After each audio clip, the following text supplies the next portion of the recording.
So we should have already read chapter 1 because that was our first week of online classwork, but I realize there are going to be some people who join the class a little bit late, and there are a lot of questions you're probably going to have about chapter 1. So I'm going to go ahead and do a read aloud of chapter 1. It's titled The 100th Birthday Party. And before you ever even start reading this book, like with any text, we know its title is The Hiding Place. I've already told us that. Our author is Corrie ten Boom, and we have to piece together the setting. So I could give you background info on that, or I could let you piece it together yourself, and I think it's more beneficial for you to piece it together, because you'll see this text gives us a lot of clues about our setting. So I'm just going to jump in and read chapter 1. I'm going to try my best not to stop and talk to you about everything, because I love this book. But if you have any questions, you can comment on this post, or you can send me a private message on an assignment or a remind. It doesn't matter to me. Whatever you need to do. So we'll just jump right in. And hopefully my little video self over here on the corner is not distracting, but I feel like it just makes it feel like we're actually having human interaction. You know, you're not just doing this on your phone or computer. You're not a machine. But I digress. Here we go. I jumped out of bed that morning with one question in my mind: sun or fog? Usually it was fog in January in Holland, dank, chill, and gray. But occasionally, on a rare and magic day, a white winter sun broke through. I leaned as far as I could from the single window in my bedroom. It was always hard to see the sky from the bayou. Yes, you say that, bayou. I don't know why. Blank brick walls looked back at me, the backs of other ancient buildings in this crowded center of old Harlem. But up there, where my neck craned to see above the crazy roofs and crooked chimneys, was a square of pale pearl sky. It was going to be a sunny day for the party. What party? The 100th birthday party. I attempted a little waltz as I took my new dress from the tipsy old wardrobe against the wall. Father's bedroom was directly under mine, but at 77 he slept soundly. That was one advantage to growing old, I thought, as I worked my arms into the sleeves and surveyed the effect in the mirror on the wardrobe door. Although some Dutch women in 1937 were wearing their skirts knee-length, mine was still a cautious 3 inches above my shoes. You're not growing younger yourself, I reminded my reflection. Maybe it was the new dress that made me look more critically at myself than usual. 45 years old, unmarried, waistline long since vanished. My sister, Betsy, though, 7 years younger than I, still had that slender grace that made people turn and look after her in the street. Heaven knows it wasn't her clothes. Our little watch shop had never made much money. But when Betsy put on a dress, something wonderful happened to it. On me, until Betsy caught up with them, hems sagged, stockings tore, and collars twisted. But today, I thought, standing back from the mirror as far as I could in the small room, the effect of dark maroon was very smart. Far below me, down on the street, the doorbell rang. Callers? Before 7 in the morning? I opened my bedroom door and plunged down the steep, twisting stairway. These stairs were an afterthought in this curious old house. Actually, it was 2 houses. The one in front was a typical tiny old Harlem structure, 3 stories high, 2 rooms deep, and only 1 room wide. At some unknown point in its long history, its rear wall had been knocked through to join it with the even thinner, steeper house in back of it, which had only 3 rooms, one on top of the other, and this narrow corkscrew staircase squeezed between the 2. It's like a spiral. Quick as I was, Betsy was at the door ahead of me. An enormous spray of flowers filled the doorway. As Betsy took them, a small delivery boy appeared. "Nice day for the party, miss," he said, trying to peer past the flowers as though coffee and cake might already be set out. He would be coming to the party later, as indeed it seemed would all of Harlem. Betsy and I searched the bouquet for the card. "Pickwick!" we shouted together. Pickwick was an enormously wealthy customer who not only bought the very finest watches, but often came upstairs to the family part of the house above the shop. His real name was Herman Sluring. Pickwick was the name Betsy and I used between ourselves because he looked so incredibly like the illustrator's drawing in our copy of Dickens. Herman Sluring was without doubt the ugliest man in Harlem. Short, immensely fat, head bald as a Holland cheese. He was so wall-eyed, that means his eyes were looking in different directions, that you were never quite sure whether he was looking at you or someone else, and as kind and generous as he was fearsome to look at. The flowers had come to the inside door, the door the family used, opening onto a tiny alleyway, and Betsy and I carried them from the little hall into the shop. First was the workroom where watches and clocks were repaired. There was the high bench over which Father had bent for so many years, doing the delicate, painstaking work that was known as the finest in Holland. And there, in the center of the room, was my bench, and next to mine, Hans, the apprentice's, and against the wall, old Christophel's. Beyond the workroom was the customers' part of the shop, with its glass case full of watches. All the wall clocks were striking 7, as Betsy and I carried the flowers in and looked for the most artistic spot to put them. Ever since childhood, I had loved to step into this room where 100 ticking voices welcomed me. It was still dark inside because the shutters had not been drawn back from the windows on the street. I unlocked the street door and stepped out into the Bartel-Jorestraat. Guys, I had to look that one up. It's basically like the little center of town, like the square, kinda, of their city, of Haarlem. The other shops up and down the narrow street were shuttered and silent. The opticians next door, the dress shop, the baker's, Vale's furriers across the street. I folded back our shutters and stood for a minute admiring the window display that Betsy and I had at last agreed upon. This window was always a great source of debate between us. I wanting to display as much of our stock as could be squeezed onto the shelf, and Betsy maintaining that 2 or 3 beautiful watches, with perhaps a piece of silk or satin swirled beneath, was more elegant and more inviting. But this time the old window satisfied us both. The word old is not in there. It held a collection of clocks and pocket watches, all at least 100 years old, borrowed for the occasion from friends and antique dealers all over the city. For today was the shop's 100th birthday. Oh, so that's why the title of this chapter is 100th Birthday Party. It was on this day in January 1837 that Father's father had placed in this window a sign, Tin Boom Watches. Clues about setting. What year must it be if 100 years ago the watch shop opened and it was 1837? Hopefully you know it's 1937. That's the setting for Chapter 1 so far. For the last 10 minutes, with a heavenly disregard for the precisions of passing time, the church bells of Haarlem had been pealing out 7, and now half a block away in the town square, the great bell of St. Bavo's solemnly donged 7 times. I lingered in the street to count them, though it was cold in the January dawn. Of course, everyone in Haarlem had radios now, but I could remember when the life of the city had run on St. Bavo time, and only trainmen and others who needed to know the exact hour had come here to read the astronomical clock. Father would take the train to Amsterdam each week to bring back the time from the Naval Observatory, and it was a source of pride to him that the astronomical clock was never more than 2 seconds off in the 7 days. There it stood now as I stepped back into the shop, still tall and gleaming on its concrete block, but shorn now of eminence. Basically, it's no longer the biggest deal ever. The doorbell on the alley was ringing again. More flowers. So it went for an hour, large bouquets and small ones, elaborate set pieces and homegrown plants in clay pots. For although the party was for the shop, the affection of the city was for Father. Haarlem's grand old man, they called him, and they were setting about to prove it. When the shop and the workroom would not hold another bouquet, Betsy and I started carrying them upstairs to the 2 rooms above the shop.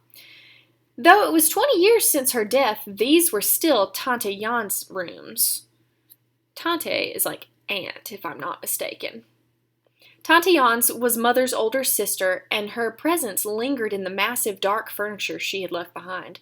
Betsy set down a pot of greenhouse-grown tulips and stepped back with a little cry of pleasure.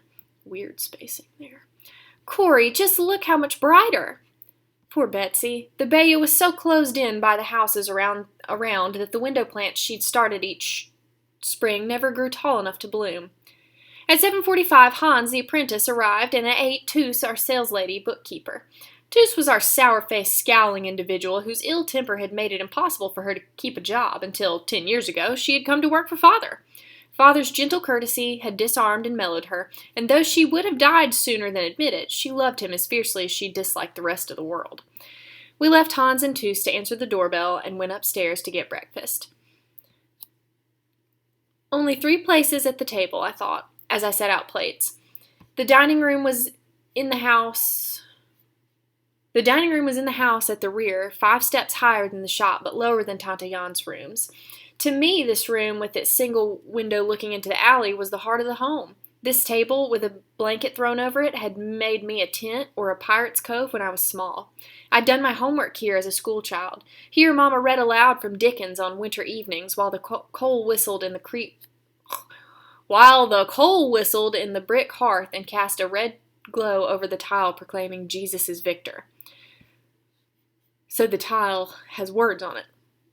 We used only a corner of the table now, Father, Betsy, and I, but to me the rest of the family was always there.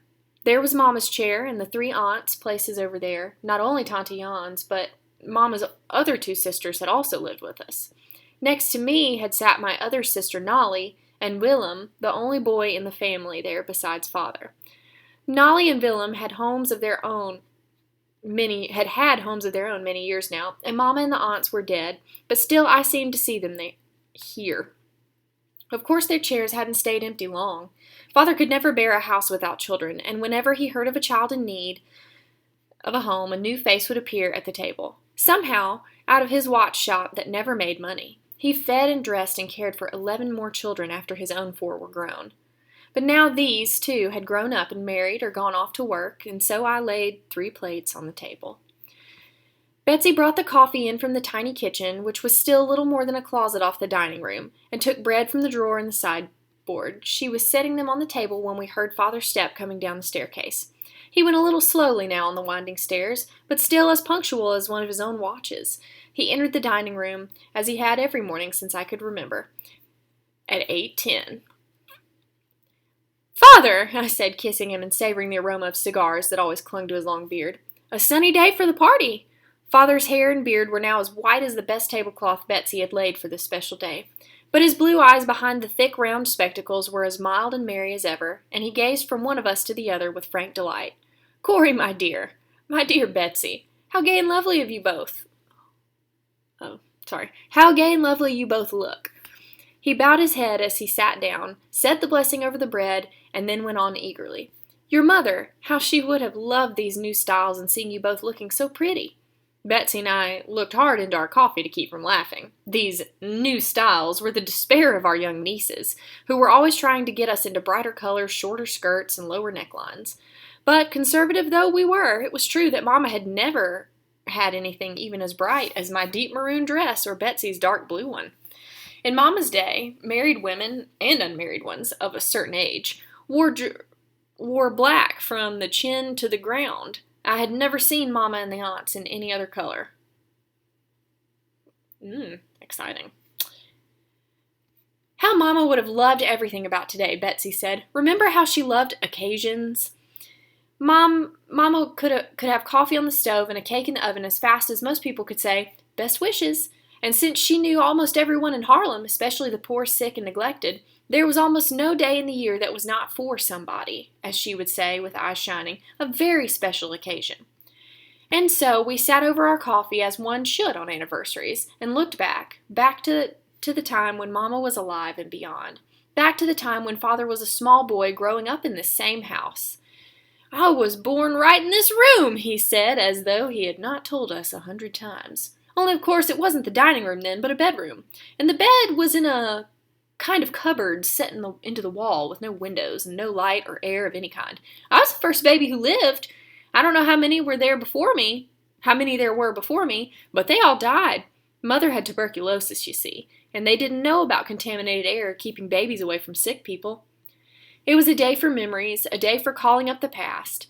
How could we have guessed, as we sat there, 2 middle-aged spinsters and an old man, that in this place of memories were about to be given adventures such as we had never dreamed of? Adventure and anguish, horror and heaven were just around the corner, and we did not know. By the way, this is what we call foreshadowing. Hints about the future. Oh, Father, Betsy, if I had known what I have gone ahead, could I have done the things I did? And again, this is still talking about future. But how could I know? How could I imagine this white-haired man called Opa, I hope I'm saying that right, grandfather by all the children of Harlem? How could I imagine this man thrown by strangers into a grave without a name? So now we know what happens to her dad. Interesting. And Betsy, with her high lace collar and gift for making beauty all around her, how could I picture this dearest person on earth to me standing naked before a room full of men? In that room, on that day, such thoughts were not even thinkable.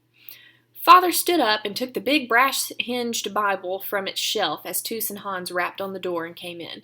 Scripture reading at 8:30 each morning for all who were in the house was another of the fixed points around which life in the Bay revolved.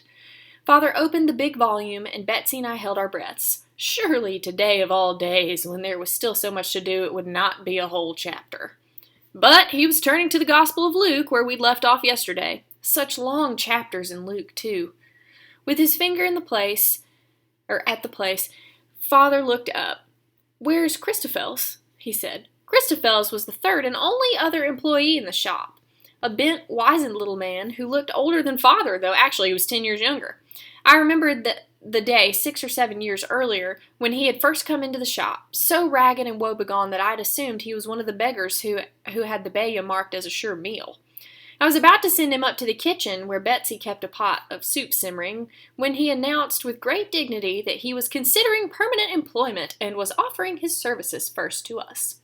It turned out that Christophels belonged to an almost vanished trade, the itinerant clockmender, who trudged on foot throughout the land, regulating and repairing the tall pendulum clocks that were the pride of every Dutch farmhouse.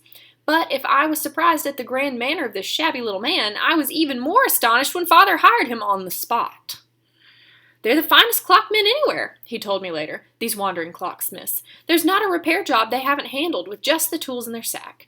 And so it had proved through the years, as people from all over Harlem brought their clocks to him. What he did with his wages we never knew. He had remained as tattered and threadbare as ever. Father hinted as much as he dared. For next to his shabbiness, Christophels' most notable quality was his pride, and then gave it up. And now, for the first time ever, Christophels was late. Father polished his glasses with his napkin and started to read, his deep voice lingering lovingly over the words. He had reached the bottom of the page when we heard Christophels' shuffling steps on the stairs. The door opened and all of us gasped. Christophels was resplendent in a new black suit, new checkered vest, a snowy white shirt, flowered tie, and stiff starched collar. I tore my eyes from the spectacle as swiftly as I could, for Christophels' expression forbade us to notice anything out of the ordinary. "Christophels, my dear associate," Father murmured in his formal, old-fashioned way, "what joy to see you on this, auspicious day." And hastily he resumed his Bible reading. Before he reached the end of the chapter, the doorbells were ringing, both the shop bell on the street and the family bell in the alley. Betsy ran to make more coffee and put her yes, because the J's make a y sound when you're saying them like you're in Holland. I don't know. In the oven, while Toos and I hurried to the doors. It seemed that everyone in Harlem wanted to be the first to shake Father's hand.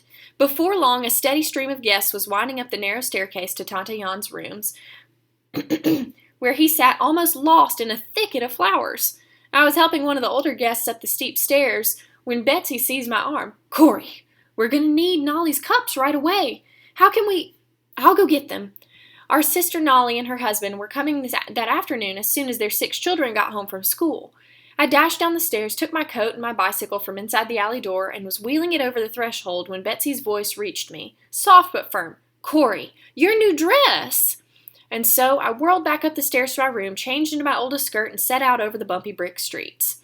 I always loved to bike to Nolly's house. She and her husband lived about a mile and a half from the bayou, outside the cramped old center of the city. The streets there were broader and straighter. Even the sky seemed bigger. Across the town square I pedaled, over the canal on the Grotehout Bridge, and along the Wagenweg, W's sound like V's, reveling in the thin winter sunshine. Nolly lived on the Bossenhovenstraat, a block of identical attached houses with white curtains and potted plants in the windows. More foreshadowing, friends. How could I foresee, as I zipped around the corner that one summer day when the hyacinths in the commercial bulb flats nearby were ripe and brown, I would brake my bike here, brake like stop, okay, not brake like tear it in half, and stand with my heart thudding in my throat, daring to go no closer for fear of what was taking place behind Nolly's starched curtains. So whatever's about to happen later Something's going to happen, something probably bad, based on our clue here, at Nolly's house, behind her starched curtains. Today I careened onto the sidewalk and burst through the door with never a knock. Nolly, the bay is jammed already. You ought to see. We need the cups right now. Nolly came out of the kitchen, her round, pretty face flushed with baking. They're all packed by the door. Oh, wish I could go back with you, but I've got batches of cookies still to bake, and I promised Flip and the children I'd wait for them. You're all coming, aren't you? Yes, Corey, Peter will be there. Nolly was loading the cups into the bicycle bags. As a dutiful aunt, I tried to love all my nieces and nephews equally, but Peter, well, was Peter. At 13, he was a musical prodigy, and a rascal, and the pride of my life. He's even written a special song in honor of the day, Nolly said. Here now, you'll have to carry this bagful in your hand, so be careful. The bay was more crowded than ever when I got back. The alley so jammed with bicycles I had to leave mine at the corner. The mayor of Harlem was there in his tailcoat and gold watch chain, and the postman and the trolley motorman, and half a dozen policemen from the Harlem Police Headquarters just around the corner. After lunch, the children started coming, as children always did. They went straight to Father. The older ones sat on the floor around him. The smallest ones climbed into his lap. For in addition to his twinkling eyes and long cigar-sweet beard, Father ticked. Watches lying on a shelf run differently from watches carried about, and so Father always wore the ones he was regulating. His suit jackets had 4 huge inside pockets, each fitted with hooks for a dozen watches, so that wherever he went, the hum of hundreds of little wheels went gaily with him. Now, with a child on each knee and 10 more crowded close, he drew from another pocket his heavy, cross-shaped winding key, each of the 4 ends shaped for a different size clock. With a flick of his finger, he made it spin, gleaming, glinting. Betsy stopped in the doorway with a tray of cookies. He doesn't know there's anyone else in the room, she said. I was carrying a stack of soiled plates down the stairs when a little shriek below told me that Pickwick had arrived. We used to forget, we who loved him, what a shock the first sight of him could be to a stranger. I hurried down to the door, introduced him hastily to the wife of an Amsterdam wholesaler, and got him upstairs.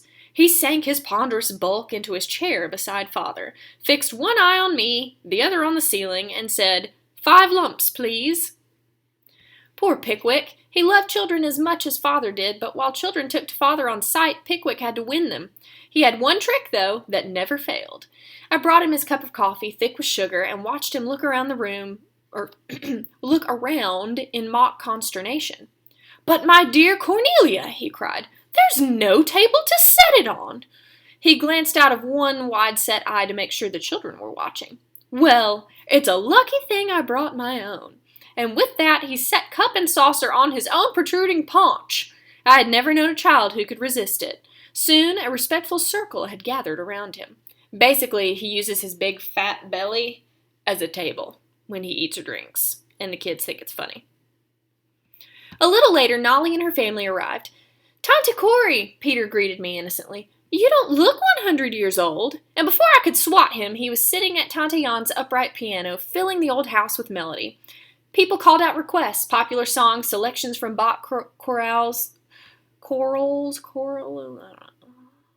hymns, and soon the whole room was joining in the choruses.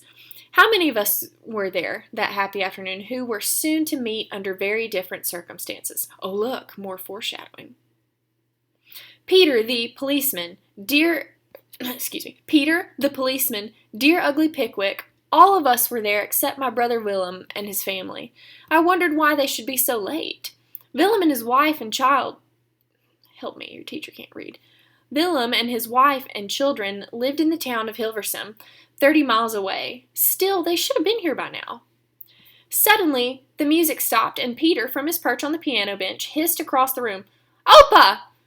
Here's the competition. I glanced out the window. Turning into the alley were Mr. and Ms. Kahn, owners of the other watch shop on the street. By Harlem standards, they were newcomers, having opened their store only in 1910, and so been on the Bartel-Jorestraat a mere 27 years.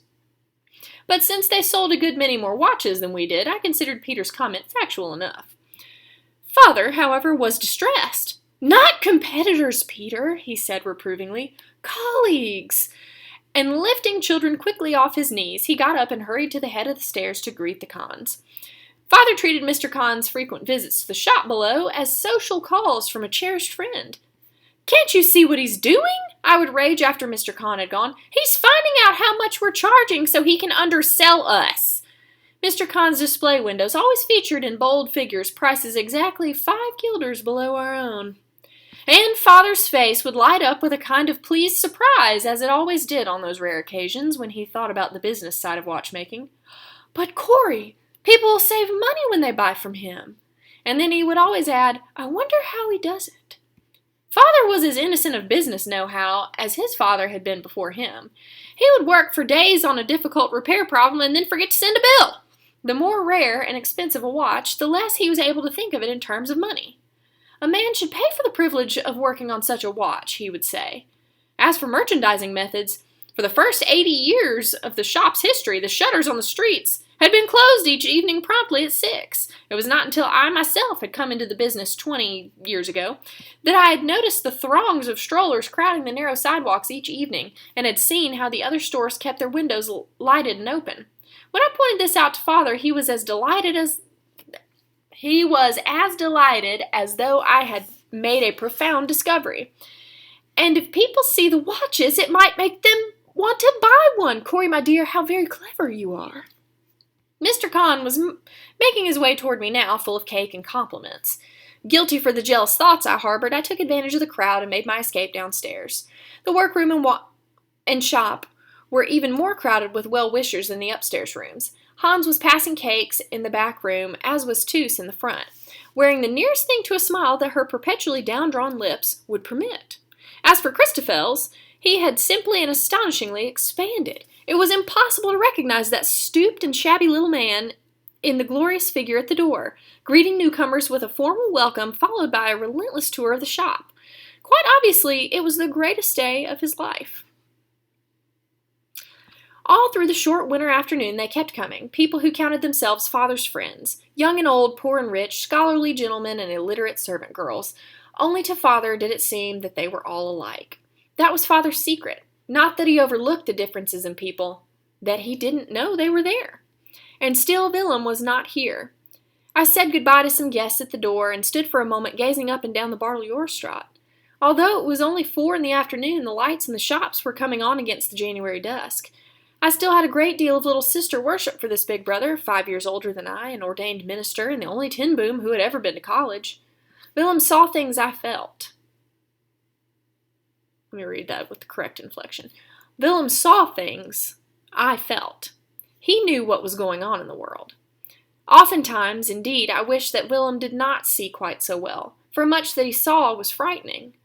A full 10 years ago, way back in 1927, Willem had written in his doctoral thesis, done in Germany, that a terrible evil was taking root in that land. Right at the university, he said, seeds were being planted of a contempt for human life such as the world had never seen. The few who had read his paper had laughed.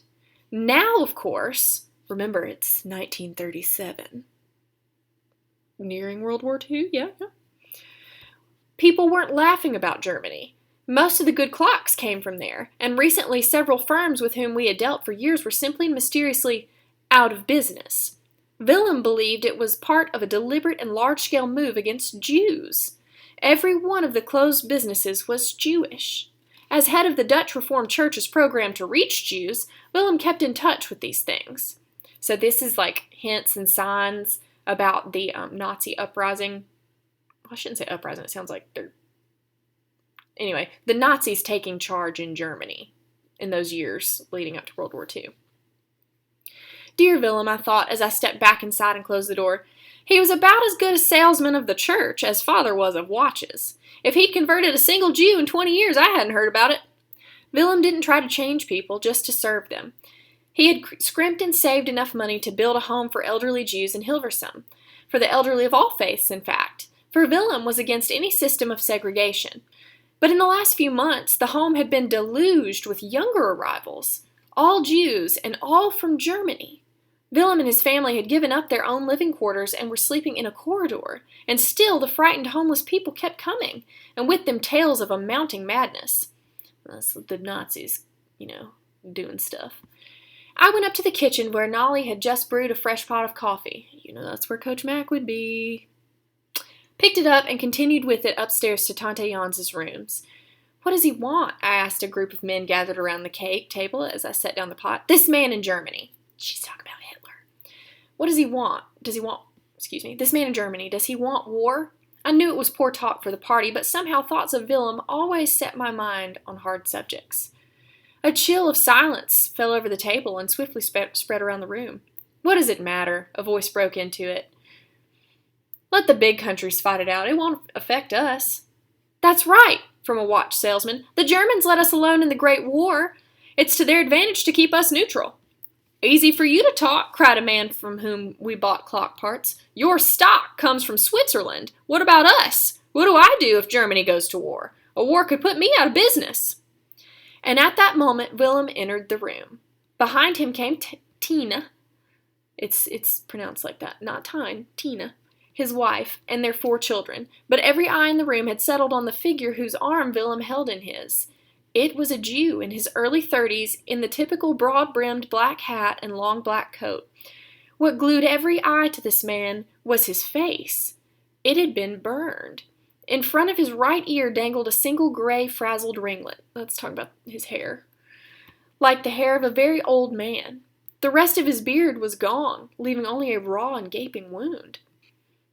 This is Herr Gudliber, Willem announced in German. He arrived in Hilversum this morning. Herr Gudliber, my father. He got out of Germany on a milk truck, Willem told us rapidly in Dutch. They stopped him on a street corner. Teenage boys in Munich set fire to his beard. Father had risen from his chair and was eagerly shaking the newcomer's hand. I brought him a cup of coffee and a plate of Nolly's cookies. How grateful I was now for Father's insistence that his children speak German and English almost as soon as Dutch. Herr Gudliber sat down stiffly on the edge of a chair and fixed his eyes on the cup in his lap. I pulled up a chair beside him and talked some nonsense about the unusual January weather, and around us conversation began again, a hum of party talk rising and falling. Hoodlums, I heard the watch salesman say. Young hooligans. It's the same in every country. The police will catch up with them. You'll see. Germany's a civilized country. Notice, my friends, this space here, this is what we call a scene change. And notice how, at least on this text, after that scene change, the new paragraph is not indented. Instead, you know it's a new paragraph because you see those capitalized words. Every book, every text is going to do it a little bit differently. But with this particular text, as we're reading it, you'll notice that these spaces between paragraphs are scene changes. So that conversation cuts off. All right? They're talking about Germany, talking about Hitler. They never mention him by name, but that conversation cuts off. And here we are, the end of the chapter. And this is very important for us, so I want you to focus on what I'm saying here, what I'm reading, rather. And so the shadow fell across us that winter afternoon in 1937, but it rested lightly. Nobody dreamed that this tiny cloud would grow until it blocked out the sky. And nobody dreamed that in this darkness each of us would be called to play a role. Father and Betsy and Mr. Kahn and Willem, even the funny old bayou with its unmatching floor levels and ancient angles. In the evening after the last guest had gone, I climbed the stairs to my room, thinking only of the past. On my bed lay the new maroon dress. I had forgotten to put it back on. I never did care about clothes, I thought, even when I was young. Childhood scenes rushed back at me out of the night, strangely close and urgent. Today, I know that such memories are the key not to the past, but to the future. I know that the experiences of our lives, when we let God use them, become the mysterious and perfect preparation for the work He will give us to do. I didn't know that then, nor indeed that there was any new future to prepare for in a life as humdrum and predictable as mine. I only knew, as I lay in my bed at the top of the house, that certain moments from long ago stood out in focus against the blur of years. Oddly sharp and near they were, as though they were not yet finished, as though they had something more to say.